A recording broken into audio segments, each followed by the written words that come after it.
శ్రీమద్ భగవద్గీత కురుక్షేత్ర యుద్ధమును గురించి ధృతరాష్ట్రుడు సంజయుని ఇలా ప్రశ్నిస్తున్నాడు.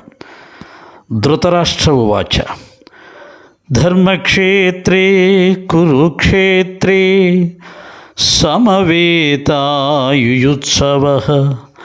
మామకాః పాండవాశ్చైవ కిమకుర్వత సంజయ. ధృతరాష్ట్రుడు సంజయుణ్ణి ఇలా ప్రశ్నిస్తున్నాడు.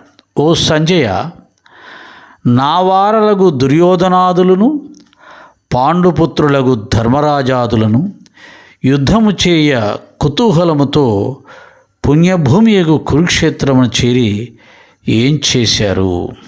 ఇక్కడ చూడండి, యుద్ధము లేనంత వరకు ధర్మరాజుని పాండవుల్ని ధృతరాష్ట్రుడు చాలా ప్రేమించేవాడు.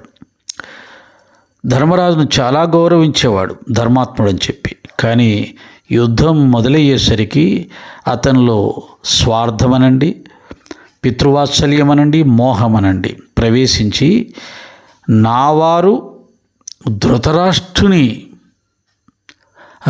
పాండుపుత్రులని అంటున్నాడు.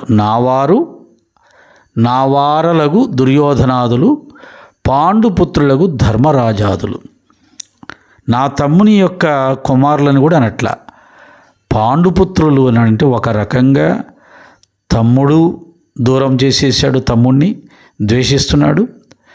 తమ్ముడి యొక్క పుత్రులు ధర్మస్వరూపులు ఉత్తములు అయినటువంటి పాండవులను కూడా దూరం చేసి మాట్లాడుతున్నాడు.